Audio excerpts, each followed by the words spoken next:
that time again, isn't it? Oh my god, I can't believe I gotta do this. We're talking about the worst films of the year. My top 10. 1, 2, 3, 4, 5, 6, 7, 8, 9, 10. Oh, I don't like the number 10 that's in my list. But I gotta do it. I'm sorry. I gotta do it. So I watched 39 films in 2024, which is not a lot for the new year. Again, I'm currently filming on the 12th of December because I'm going on holiday in January, so I don't have time to film this. I'm pretty happy with my list so far. Again, as it goes, time progresses, and I will eventually add more things to my list.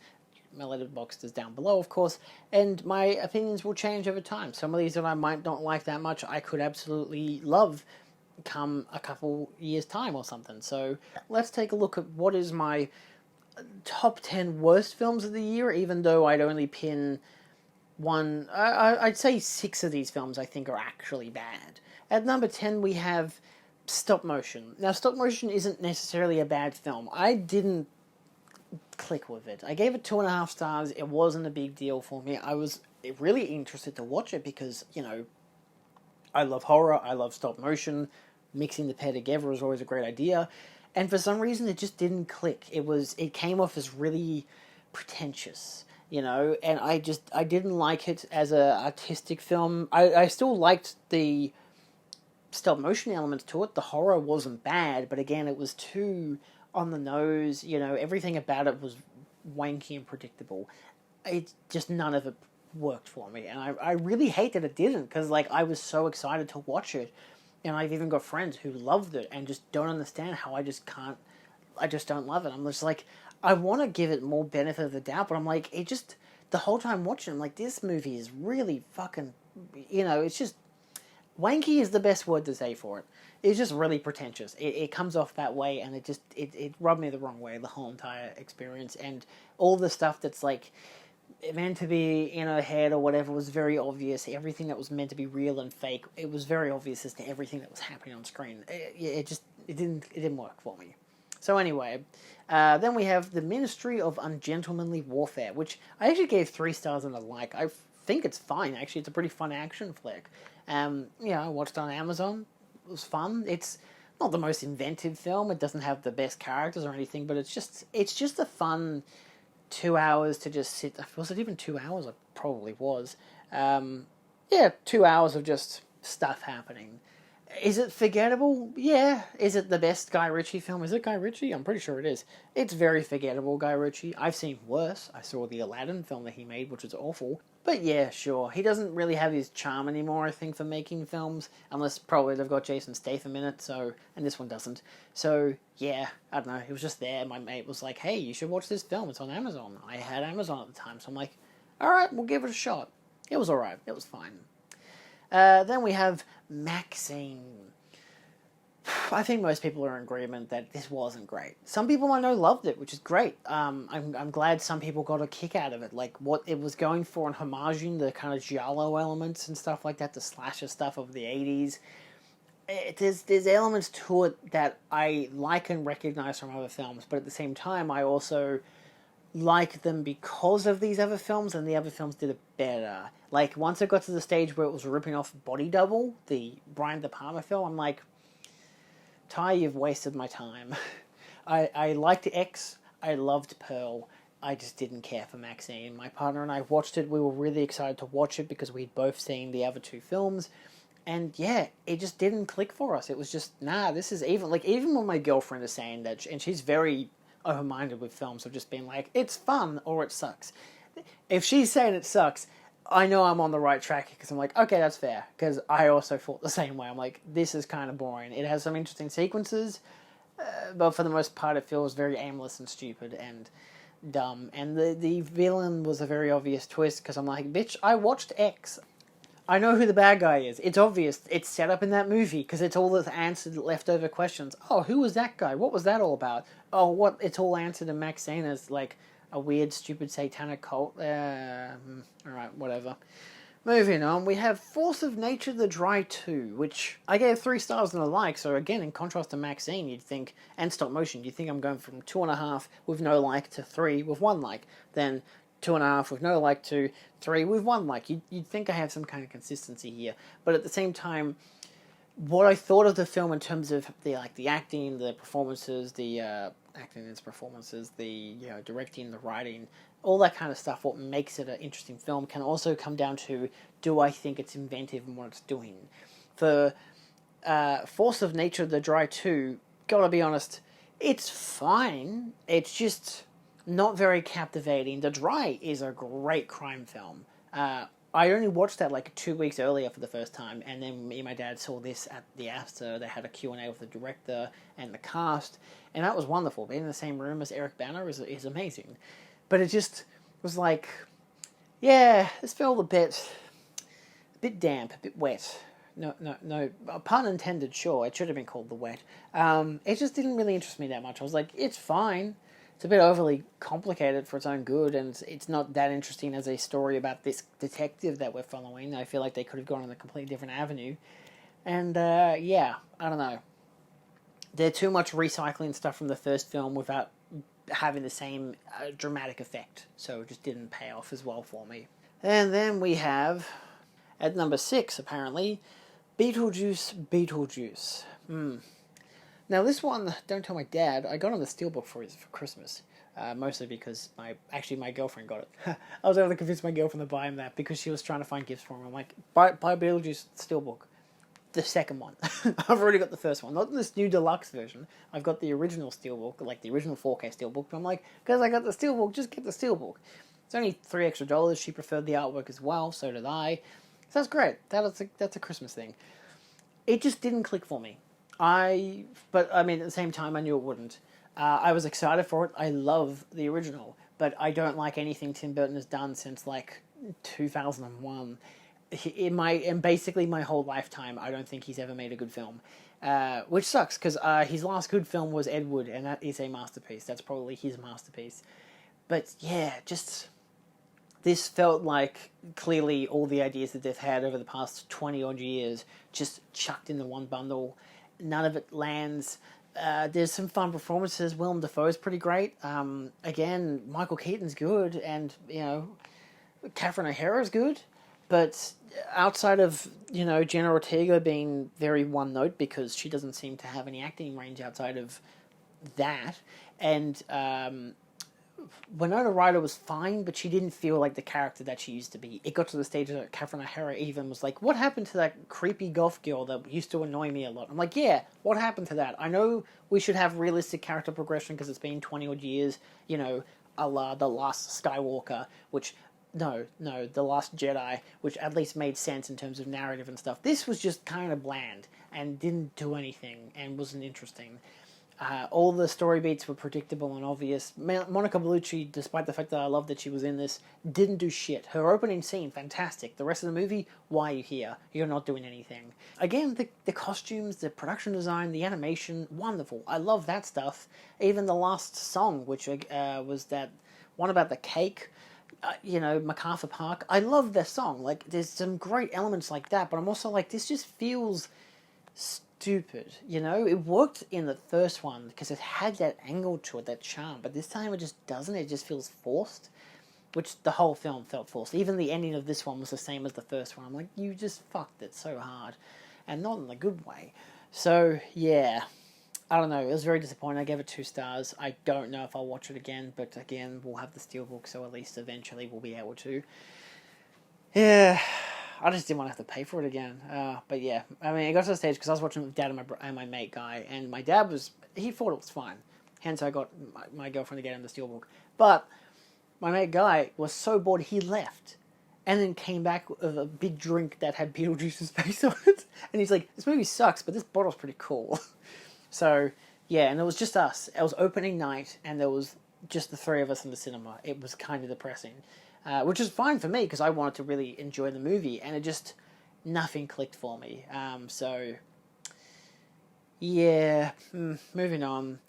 Oh my god, in this movie, this next one, hilariously, I gave a higher rating. Ghostbusters Frozen Empire, I gave it 2.5 stars. It's fine. I think it's better than Afterlife. Like, there's elements to Afterlife I prefer, but Afterlife also has CGI dead person, which is so insanely disrespectful. I don't mind some of the acting in Afterlife. I did them basically back to back because I'd gotten Afterlife again for Dad for Christmas or whatever a couple of years ago. He still hasn't watched it. Doesn't matter. It got to the point where it was on Foxtel and he's like, "What the fuck is this movie? I've never seen this before." I'm like, "You have had it on Blu-ray for years and you've just not watched it." I don't know if anyone gives a fuck about Ghostbusters. Like I don't. I like the first two. I think the 2016 one is meh, and I don't care much for Afterlife. And this one is like the third best. That's crazy. It isn't, but it is.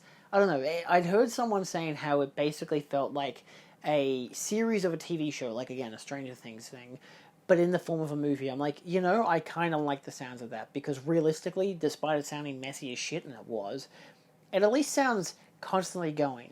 And it was fine, I mean, I watched it in the theater with a couple other people. There were kids at one stage, just like teenagers, walking up and down. They got to the stage, there was a guy who just yelled at them, just saying, "Sit the fuck down or get the fuck out." And I'm like, I mean, that's nice. I'm bored out of my fucking mind watching this movie, but it's like, I don't know. I only watched it for a couple of dollars, so the benefit of a rewards program. I wouldn't watch it again, though. I don't think it's really that great. I think the cast are very tired. I like the main girl. Is it McKenna Grace or something? Yeah, she's fun, and Carrie Coon I love, but nah, the rest of the movie's just dull. And it's weird, too, because it's directed by the guy who did Monster House, and I really like Monster House, but given the rest of his lineup of films, nah. And apparently he's doing the next Ghostbusters film, or at least he's writing it. Anyway, then we get to number 4, The Three Musketeers D'Artagnan. This again was just, I don't know, I guess once you see one Three Musketeers film, you don't need to see any more because they're the same story and boring. This one was shot in a terrible way. It looked ugly as hell. Visually, just such an eyesore. The action scenes were awful. They were trying to do mostly one-shot takes, like John Wick style, but just without the dynamic range to it. It didn't work. It looked ugly, it sounded ugly, I hated it, and I got to watch it for free, actually. I had to literally apologize to the person who had gotten the tickets for us because it was a gift from my partner's aunt. We all went and saw it. My mom, it was me, my partner, her mum, and my partner's aunt. We all went and saw it, and we've done this before a couple of times, and I don't know, it just, once the movie finished, I'm just like, that was fucking awful. Awful, but still 2.5 stars, so it's like, it has redeeming qualities, but I ain't watching Milady, so, sorry. I know some people who actually enjoyed it, which is like, yeah, good for you. It wasn't my cup of tea. It was just boring. And I didn't like the visual style. There's one particular action scene in the forest that was so poorly shot, I was just genuinely like, man, if I didn't get to see this for free, I would have walked out by now, because this is fucking terrible. I can't believe people like this movie. Talking about can't believe people like this movie, Immaculate at number 3. We gave it 2 stars. Not good. It's fine, but less than fine. Like, Sydney Sweeney is the best part of the movie, but the rest of the movie is so just confusing and dull and not scary and cliche, and I watched it with my partner. I got the Blu-ray because, again, we went to see it in cinemas the day we went to see it. They, for some reason, weren't screening it anymore, but they were the next day and the day before, so I don't know what the fuck happened. But, yeah, the several hours we used sitting in a park relaxing was better utilised than watching this film when we watched it a couple of months later after I got the Blu-ray. Yeah, maybe I should have streamed it instead. I don't know. I thought it might have been interesting because I'm like, hey, I like non-exploitation. Sydney Sweeney's got a interesting range. Not the best, but I did do a video on it. Yeah, and it was just like, man, this film's just really boring. Again, another one where we both turned to each other halfway throughout the movie. Less than. We were like at the end of the first act, and we looked at each other and we're like, this film's not great. It's just like nothing's happening. It's really stupid. Again, The First Omen, so much better. Number 2, Madam Web. Now, Madam Web, I give the benefit of the doubt. It's kind of enjoyable. Again, it's not good. I gave it 1.5 stars. I watched it for Sydney Sweeney, stayed for Dakota Johnson, because let's be honest, Dakota Johnson is surprisingly good in the film. She seems awful, but I'm like, I don't know, she has this strange delivery style where it really works for the character and the situation that she's in. Clearly she doesn't want to be in this movie. Nobody does. I know Sydney Sweeney only did it so she could get Immaculate off, just to get that made. And this movie is fucking dumb. Again, one of those benefits of having watched it for free on Amazon Prime, because I had a free membership. Thank fuck. The random time you get a whole month for free, and you're like, bam, let's watch a whole bunch of shitty movies. So I watched a whole bunch of Sydney Sweeney films. Anyway, I did a whole video on her. Go check it out. It was pretty fun, actually. Yeah, but this was not great. I can see why people hated it. I can see why people like it. It's not, in my book, a so bad it's good. Like, it doesn't... It's kind of similar to Morbius in that factor of it's stupid and boring, but there are times where it is interesting. Like, at least for Morbius, you had Matt Smith, and he was great. The rest of the movie sucked. But Madam Web... I don't know. I can't think of a redeeming quality right now. Come back to me in about 3.5 years when you ask me, hey, what were those redeeming qualities of Madam Web? And I'll be like, Madam who now? Oh my god, we're up to our number one spot, the worst movie of the year. Now, this is one of those occasions, again, watching a movie for free can make you so goddamn displeased with life. Let's put it simply. I watched... Well, I don't think I was paying for Amazon, so Ministry of Gentlemanly Warfare I watched for free. Three Musketeers I watched for free. Madam Web I watched for free. And Borderlands at number one I watched for free. Now, did I watch it for free realistically? No. I had to sacrifice my time, and that was a big sacrifice, because someone uploaded this to YouTube for free. The whole fucking movie. No ads. And so I was at work. My mate messaged me. He's like, Borderlands is on YouTube. Go watch it. I think he was joking, but he sent me the link. So I got home and was like, I'm watching this shit before it gets taken off. Even though, like, there are other films, like I think Dune Part 2 and Alien Romulus that were also put up on YouTube and eventually taken off. But this was put up on YouTube. So I watched the whole thing. I hated it. It's awful. I'm like, when people started buying the 4Ks and Steelbooks at JB, and they're like, oh, I've heard bad things, but maybe it's good. It's like, no, this is just bad. This isn't even fun bad. This is soulless. This is the epitome of what art will become when AI takes over. Nothing. Soulless shit that you just have to consume. It's so bad the writer fucking bailed. He got his name taken off the project. You can't even find it on Letterboxd anymore. There's a random guy who doesn't exist. Same as IMDb. Actually, I think IMDb still has balls. I'm talking about Craig Mazin, of course. But yeah, oh. I mean, it would make me say I'm never watching an Eli Roth film again, but at the same time, I don't ever really think I've cared for an Eli Roth film outside of Thanksgiving, and that was only fun because I enjoy those kind of slasher films. And most people were like, this is really fun. But Borderlands is just fucking awful. Just soulless is the main word to utilize here. It's just soulless. There's nothing, no light, no heart, no comedy, no nothing. Everything about it is just... I felt like I lost life, like part of myself. Like, I lost years off of my life watching this movie. I would never recommend it even on my... Actually, I would recommend it on my worst enemy, but at the same time, I don't know if I have one of those anymore. Anyway, those are my top 10 least favorite films of the year. Again, some of them are still fine as films. I just didn't click with them. But those last 4 or 5... So anyway, let me know your thoughts down below. Did you agree with any of my takes here? What are your least favorite films of the year? Or at least, did you think Borderlands was also a heartless cash grab? That's it. Bye. Check out my top 10 of the year. I did it at some stage. Hooray!